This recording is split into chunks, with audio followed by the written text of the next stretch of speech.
자, 정경민 사장과 또 이야기 이어가겠습니다. 네. 이렇게 준비하라는 오늘 어떻게 가볼까요?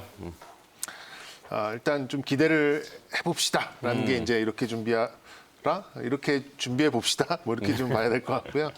하지만 좀 시장 분위기는 좀 지루할 수 있습니다. 왜냐하면 대형주 위주로 지금 이제 시장이 약간 재편되고 있고, 그 대형주 안에서도 아까 말씀을 드렸던 이런 시클리컬, 뭐 화학주나 또 요즘 뭐 포스코 같은 종목들 올라오고 또 이 뭐 조선 뭐 이런 종목들 올라오는 거 보면 그동안 우리가 알았던 이제 언택트의 선호도가 뒤로 밀리고, 오늘 또 물론 이제 약간의 차이는 있습니다만 거리두기 1단계로 약간 하향 조정이 좀 되다 보니까 네. 아무래도 그간의 시장의 주도를 잡고 있었던 이 언택트 관련된 그 주도주들이 약간 선호도에 밀리면서 그 반대가 올라오는 그런 양상으로 나오겠죠. 그러면 지수 자체는 큰 변동성 없이 좀 지루해 보일 수 있는 그런 모습이 좀 나오겠습니다만 오히려 뭐 남북 경협주 이런 것도 써있네요. 있습니다. 예. 네.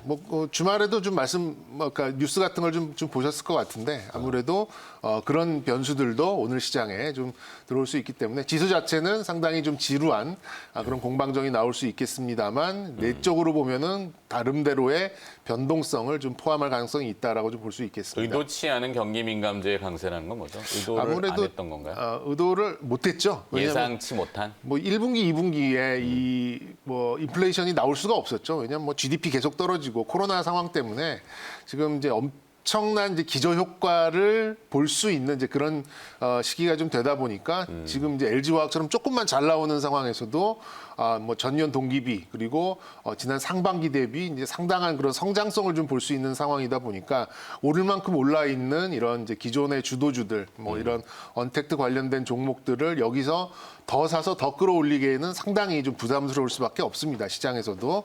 그런데 지금 상황으로 봤을 때 이렇게 좀 실적까지도 좀 잘 나오는 상황이라면 LG화학 같은 경우에는 2분기도 잘 나왔고 지금 이번 3분기도 잘 나온 거잖아요.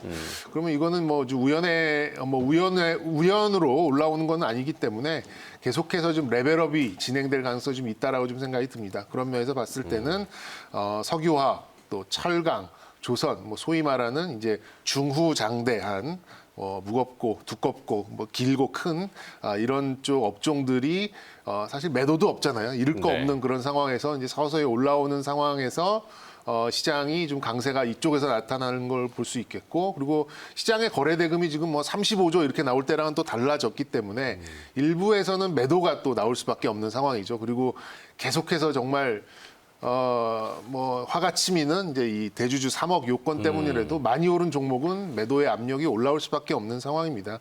그런 면에서 봤을 때는 아무래도 이제 기존에 있었던 이제 주도주들의 선호도가 밀리고 새롭게 올라오고 있는 시클리컬 관련된 종목들의 선호도가 올라가는 이런 이제 변동성이 좀 더해지고, 그리고 지난 목요일 날 이제 뭐 만기일이 있었습니다만 굉장히 패시브가 강해지고 있습니다. 기계적인 매매가 기관하고 외국인 쪽에서도 계속해서 지금 돌아가고 있는 상황이기 때문에 그쪽의 공방전, 그러니까 공방전이 두 군데서 나오는 거죠. 네. 기존 주도주와 뭐 새롭게 대안주들이 지금 떠오르는 그 상황에서의 공방전, 그리고 외국인과 기관이 반대되는 포지션으로 나오는 그런 공방전이 나올 가능성이 높기 때문에 지수 자체는 굉장히 지루할 뭐 이런 모습이 나올 것 같습니다만, 시장 내부적으로 봤을 때는 상당한 그런 변동성을 좀 보이면서 선호도가 왔다 갔다 하는 그런 상황을 볼 수 있겠고요.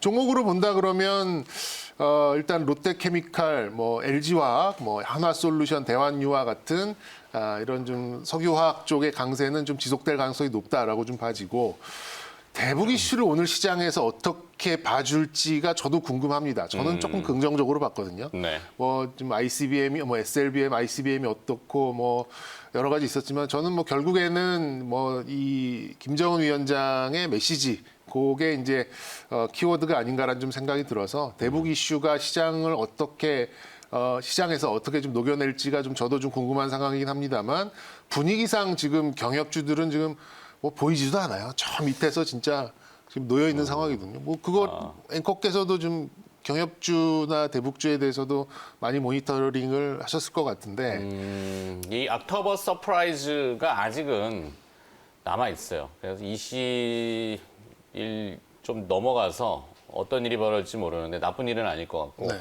벌어진다면은 종전선언도 이벤트가 있을 수 있다. 네. 조심스럽습니다. 근데 아직은 예측인데 그렇게 되기를 바라는 뭐 국민의 한 사람으로서 그런 부분이 좀 있고 여기도 공방전이 있겠죠. 있겠죠. 대북주랑 빅텍, 스페코 같은 종목들과의 공방전이 방산주 그러니까 이른바 그런 방위산업주? 쪽은 지금 굳이 안 보셔도 저도 그럴 되지 것 않을까. 같아요. 그러니까 네. 그래서 제가 이제 아까 김정은 위원장의 메시지가 아무래도 좀 키워드가 될 가능성이 있다라고 봐서 시장에서 좀 대북주들이 조금 꿈틀대지 않을까. 네. 좀 이렇게 저점을 높여가는 모멘텀, 이벤트, 그렇죠. 그렇죠? 이슈가 등장하는 그런 네. 기업들이긴 한데 사실 그 말씀하신 대주주 요건 3억은 아직 결론이 안 났잖아요. 결론이 안 보도 났어요. 내용만 뭐라- 단순히 놓고 보면은 말씀드리기가 네, 어렵습니다. 대주주 기준 3억으로 확대 시 신규 양도세 대상 주식은 42조 원 이렇게 돼 있잖아요. 그 매물로 다 나올지에 대한 여부는 없지만 그 매물이 나오면 누가 가져가겠습니까? 외국인이 가져가잖아요. 그냥 주워 간단 다 말이에요. 먹어가는 거죠. 기관 투자자도 묻어가겠지만 그럼 개인 투자자만 또 털리는 형태가 되기 때문에 국부의 유출입니다. 빨리 결론을 내주는 것이 좋은데 아직도 미온적이에요.